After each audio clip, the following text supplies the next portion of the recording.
Hello' students, মই আজি discuss কৰিবলৈ ওলাইছো দশম শ্ৰেণী গণিতৰ স্থানাংক জ্যামিতি চেপ্টাৰৰ দুটা MCQ। তো ইয়াৰ প্ৰথম MCQটো হ'ল যে 0,0 আৰু -8,6 বিন্দু দুটাৰ মাজৰ দূৰত্ব হ'ল A নাম্বাৰ অপশন দিয়া আছে 10, B নাম্বাৰ দিয়া আছে 8, C নাম্বাৰ দিয়া আছে 6 আৰু D নাম্বাৰ দিয়া আছে 2। আমাক কোশ্চেন কি সুধিছে আৰু এবাৰ চাও যে 0,0 আৰু -8,6 বিন্দু দুটাৰ মাজৰ দূৰত্ব হ'ল কি কৈছে যে দুটা বিন্দু আমাক দিয়া আছে আৰু তাৰ মাজৰ দূৰত্ব আমাক উলিয়াবলৈ কৈছে। যেহেতু এই বিন্দুটো 0,0 দিয়া আছে তার মানে এটো মূল বিন্দুর স্থানাঙ্ক দিয়া আছে। তো মূল বিন্দুর স্থানাঙ্কৰ পৰা কোনো এটা বিন্দুৰ মাজৰ দূৰত্বৰ ফৰ্মুলা আছিলে √x² প্লাস কি আছিলে y²। তো ইয়াতে তুমি x এর মান আৰু y এৰ মান বহাই দিয়া আৰু সলভ কৰি দিয়া। তো ইয়াতে আছিলে x এৰ মান -8 আৰু y এর মান আছিলে 6। তো তুমি x এর ঠাইত তুমি -8 বহাই দিয়া, স্কয়ার আসলে স্কয়ার দিয়া, y আসলে 6 তো 6 বহাই দিয়া, স্কয়ার আসলে স্কয়ার দিয়া, তার পিছত এটো সলভ কৰি দিয়া। -8 এৰ স্কয়াৰ কৰিলে হয় তোমাৰ 64 আৰু 6 এৰ স্কয়াৰ কৰিলে হয় তোমাৰ 36। তো ইয়াৰ পৰা আহে তোমাৰ 64 প্লাস 36 আহে 100। তো 100 আমি জানো যে এটো 10 এর স্কয়ার হয়। তার পিছত স্কয়ার আৰু ৰুটটো কি যাব ক্যান্সেল, থাকিব কিমান 10। তার মানে আমি ইয়ারে এ নাম্বার অপশনটো রাইট দিম, মানে এটো হবো কারেক্ট। 2 নাম্বার এমসিকিউটো হল যে এর কি মানৰ বাবে a of a,4 আৰু b of 2,7 বিন্দু দুটাৰ মাজৰ দূৰত্ব 5 একক হ'ব। কি কৈছে যে এৰ কি মানৰ বাবে a of a,4 আৰু b of 2,7 ইয়াতে এ যেটো দিয়া আছে সেইটো হল বিন্দুটোৰ চিনাক্ত কৰিছে, মানে এই যি বিন্দু দিয়া আছে তাৰ স্থানাঙ্কটো চিনাক্ত কৰিছে এ বুলি, আৰু ইয়াত যেটো বি দিয়া আছে সেই স্থানাঙ্কটো চিনাক্ত কৰিছে, নাম দিয়া হৈছে। তো বিন্দু দুটাৰ মাজৰ দূৰত্ব কিমান কৈছে 5 একক হ'ব। তেনেহলে এৰ মানটো কি হ'ব? অপশন দিয়া আছে এ নম্বৰত 6, বি নম্বৰত -2, সি নম্বৰত 6 or -2 আৰু ডি নম্বৰত দিয়া আছে 2 or -6, মানে 2 নাইবা -6। তো আমি জানো যে দুটা বিন্দুৰ মাজৰ দূৰত্বৰ ফৰ্মুলাটো হল √x1 - x2 whole square plus y1 - y2 whole square.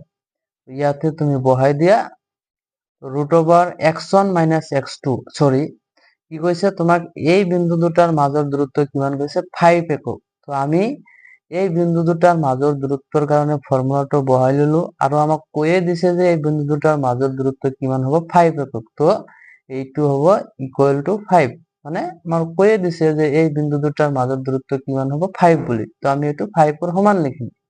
তাৰ পিছত তুমি ইয়াতে ইয়াৰ পৰা x1 x2 sorry x1 y1 এটো হবে x1 এর মান, এটো হবে y1 এর মান, এটো হবে x2 এর মান, এটো হবে y2 এর মান। তো ইয়াৰ পৰা x1 y1 x2 y2 এই ভ্যালু বিলাক তুমি ইয়াতে বহাই দিবা। তো ইয়াতে আমি বহাই চাও কি আহে। তো ব্রেকেট আছে, ব্রেকেট দিয়া x1 মানে কিমান আছে a, x2 মানে কিমান আছে 2 বুলি দিয়া আছে। তো তুমি ইয়াতে 2 বহাই দিয়া, স্কয়ার আছে স্কয়ার দিয়া, প্লাস ইয়াতে আছে y1 - y2, তো y1 কিমান দিয়া আছে ইয়াতে 4 মাইনাস y2 কিমান দিয়া আছে 7, তো তুমি 7 বহাই দিয়া, স্কয়ার আছে স্কয়ার দিয়া, ইকুয়াল টু কিমান হ'ব 5। তার পিছত যদি এটো সলভ কৰা, তো মই এইটো কাম কৰিম, যেহেতু ইফালে ৰুট নাই ইফালে আকৌ ৰুট আছে, তো এই কাৰণে আমি দুয়োফালে কি কৰিম বৰ্গ কৰি দিম। কিয় বৰ্গ কৰিম?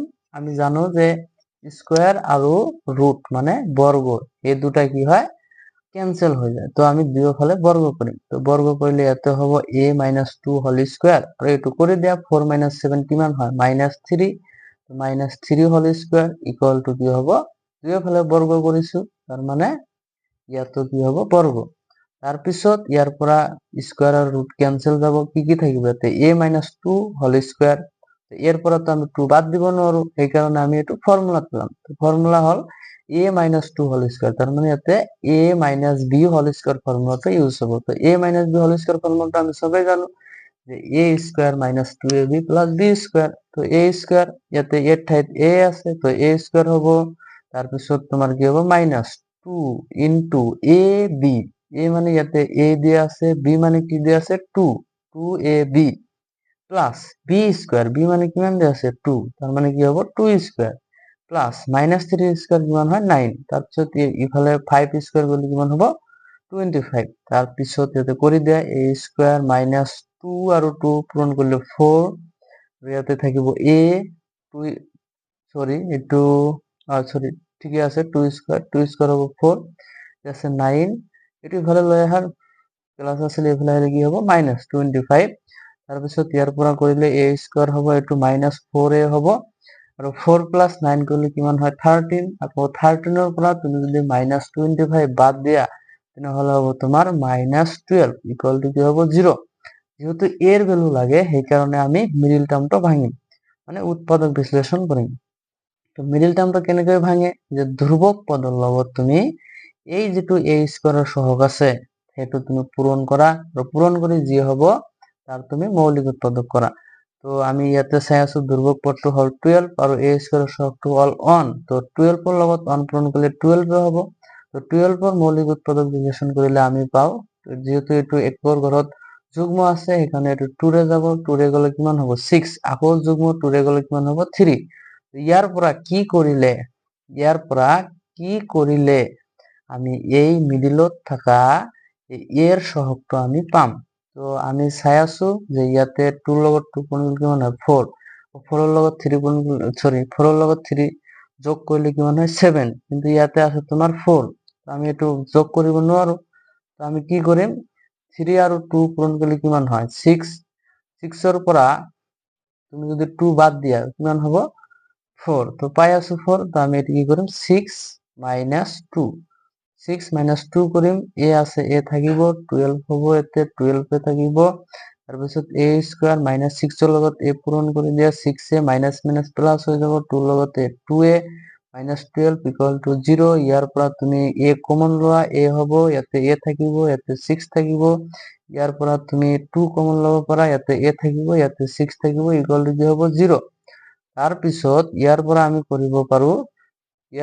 কৰিব পাৰো যে a মাইনাস 6 আৰু a মাইনাস 6 এই দুটা মিলি এটা লিখিম, আৰু ইয়াৰ আগত আছিলে a আৰু ইয়াৰ আগত আছিলে প্লাস 2, সেইটো আমি লিখিম। তাৰপিছত ইয়াৰ পৰা আমি a মাইনাস 6 ইকুয়াল টু এবার 0 লিখিম, তো therefore a minus 6 equal to এবার 0, আৰু কি হব অৰ a প্লাস 2 ইকুয়াল টু কি হব 0। তাৰপিছত ইয়াৰ পৰা পাওঁ আমি a ইকুয়াল টু 6 আৰু ইয়াৰ পৰা পাওঁ আমি a ইকুয়াল টু মাইনাস 2, তার মানে a এর মান আমি দুটা পাইছো, এটা হল 6 আর এটা হল মাইনাস 2। তো 6 আৰু মাইনাস 2 অপশন কত আছে, সি নাম্বারত আছে, তো সি নাম্বার অপশনটি কি হবে এতে কারেক্ট। Thank U.